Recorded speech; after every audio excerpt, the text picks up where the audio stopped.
সাথে কথা বলেছেন। মিটিংগুলো খুব সৌহার্দ্য পরিবেশে হয়েছে এবং মিটিংগুলোর মূল টকিং পয়েন্ট ছিল কারেন্ট পলিটিক্যাল সিচুয়েশন, নির্বাচন, সংস্কার এবং আমাদের বিচার প্রক্রিয়া, যেটা জুলাই হত্যাযজ্ঞের বিচার প্রক্রিয়া নিয়ে। এটা ছিল মেজর 3টা পয়েন্ট। সে বিষয়ে অনেক তাদের কথাগুলো শুনেছেন চিফ অ্যাডভাইজার, উনি নিজেও কিছু কথা বলেছেন। মিটিংয়ে প্রথম 2টা মিটিংয়ে local government adviser Asif Mahmud Sajib Bhuiyan ছিলেন, আর 3টা মিটিংয়েই কনসেনসাস কমিশনের vice chairman professor Ali Riaz ছিলেন। আর প্রথম মিটিংয়ে বিএনপিতে 4 জন ছিলেন, খন্দকার বিএনপি স্ট্যান্ডিং কমিটির মেম্বার ডক্টর খন্দকার মোশাররফ হোসেনের নেতৃত্বে। জামাতের মিটিংয়ে 2 জন ছিলেন, জামাতের আমির এবং জামাতের নায়েবে আমির। জামাতের আমির ডক্টর শফিকুর রহমানের নেতৃত্বে, এবং এনসিপির 4 জন ছিলেন এবং এনসিপির একমাত্র দল যেখানে একজন মহিলা প্রতিনিধি ছিলেন। এনসিপিকে নেতৃত্ব দিয়েছেন নাহিদ ইসলাম। তো মিটিংয়ে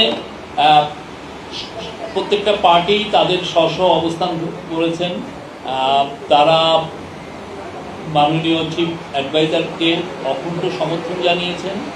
তারা বলেছেন তার নেতৃত্বে তাদের আস্থা আছে, এবং তারা বলেছেন যে কেউ বলেছেন যে তারা বেশ কিছু রিপোর্ট করেছেন যে উনি পদত্যাগের বিষয়টা উনি ভাবছেন।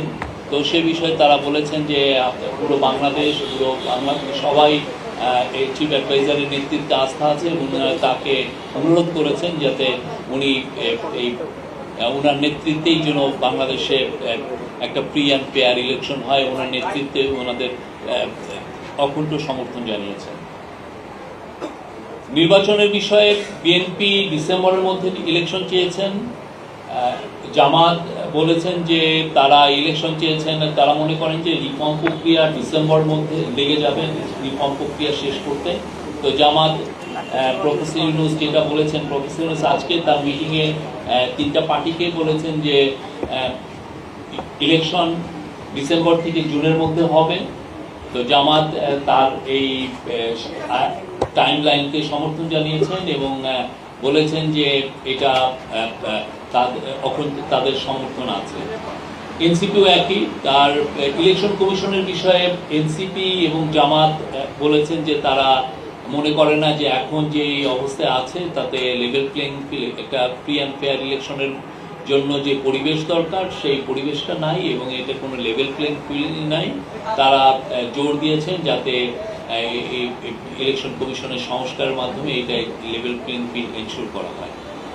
আর সংস্কারের বিষয়ে প্রফেসর আলী রিয়াজ বলেছেন যে সংস্কার প্রক্রিয়া 20 জুলাইয়ের মধ্যে শেষ করে জুলাই চার্টারটা গৃহীত হবে এবং জুলাই প্রোক্লেমেশনের বিষয়েও আমাদের কাজ হচ্ছে এবং আমরা আশা করছি যে খুব দ্রুত এই কাজটা শেষ হবে। এই ছিল, আর অন্যান্য আর এগুলোই ছিল আজকের। এর বাইরে তেমন কোনো আমরা বলবো যে এগুলো আপনাদের প্রশ্ন নিচ্ছি। আপনারা প্রধান উপদেষ্টার পক্ষ থেকে কি বার্তা ছিল? রাজনৈতিক দলগুলো যে আসলো তাদের বক্তব্য শুনে প্রধান উপদেষ্টার পক্ষ থেকে কি বার্তা? উনি তো প্রত্যেকটা বিষয়ে জানো, বিচার প্রক্রিয়ার বিষয়ে প্রধান উপদেষ্টা বলেছেন এই মাসেই বিচার প্রক্রিয়া শুরু হবে। জুলাই যে হত্যাযজ্ঞ হয়েছে সেটার বিচার প্রক্রিয়া এই মাসে হবে এবং পার্টিগুলো তার কাছে অনুরোধ করেছেন যে খুব বিচার প্রক্রিয়ার জন্য খুব কুইক হয় এবং but at the same time যাতে ডিউ প্রসেসটা মেনটেন করে যত দ্রুত বিচার প্রক্রিয়া করা যায়। প্রফেসর ইউনূস তাদেরকে বলেছেন যে উনি এখানে সর্বোচ্চ এমফাসিস দিচ্ছেন যাতে এই বিচার প্রক্রিয়াটা দ্রুত এবং সমস্ত ডিউ প্রসেস মেনটেন করে হয়। যে পরিস্থিতিতে আজকের বৈঠকটা হয়েছে, গত 2 দিন ধরে আজকের বৈঠকে কি সংকট কাটবে বলে মনে হচ্ছে নাকি আগের জায়গায় রয়ে গেছে? এটা সংকটের কি হলো আমরা জানি না। এটা আমরা বলতে পারি যে আজকে খুবই সৌহার্দ্যপূর্ণ পরিবেশে বাংলাদেশের 3টি নেতৃস্থানীয় পার্টির সাথে আমাদের চিফ অ্যাডভাইজারের মিটিং হয়েছে। বিএনপিকে দেখে মনে হয়েছে যে বিএনপি তাদের এই বৈঠকে সন্তুষ্ট না, যদিও আজকে বলে গেছে। এটা বিএনপির বিষয়। আরেকটা হচ্ছে এনসিপি চেয়েছে যে তারা লোকাল গভর্নমেন্ট ইলেকশন চেয়েছে। তারা মনে করে যে লোকাল গভর্নমেন্ট ইলেকশনটা হওয়া উচিত। অনেকদিন ধরে বাংলাদেশে ইলেকশন হচ্ছে না, তারা খুব জোর দিয়েছে যাতে খুব দ্রুত লোকাল গভর্নমেন্ট ইলেকশন গুলো শুরু হয়। আর ওরা অ্যাট দ্য সেম টাইম পুরো আওয়ামী লীগ আমলে যতগুলো ইলেকশন হয়েছে ইনক্লুডিং লোকাল গভর্নমেন্ট ইলেকশন, প্রত্যেকটা ইলেকশনকে ওরা অবৈধ ঘোষণা করার জন্য অনুরোধ করেছে। ছন্নছাড়া হয়ে আসছে বিষয়টা।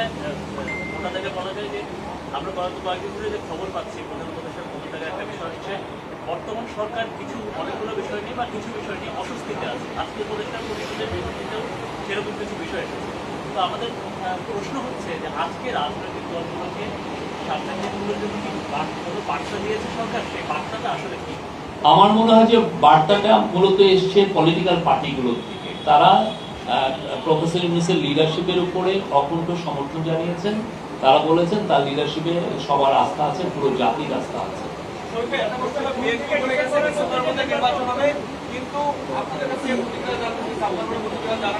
প্রফেসর ইউনূস বিএনপির ওই মিটিংয়ে বলেছেন যে ইলেকশন উনি ডিসেম্বর থেকে জুনের মধ্যে করবেন। উনি বলেছেন যে উনি জুন 30 কাট অফ টাইম এর ওই পারে যাবে না। উনি এক কথার মানুষ, উনি যেটা বলেন সেই কথাটা উনি রাখেন। শহীদ ভাই, একটা বিষয় হচ্ছে বিএনপি সালাউদ্দিন আহমেদ তিনি বলেছেন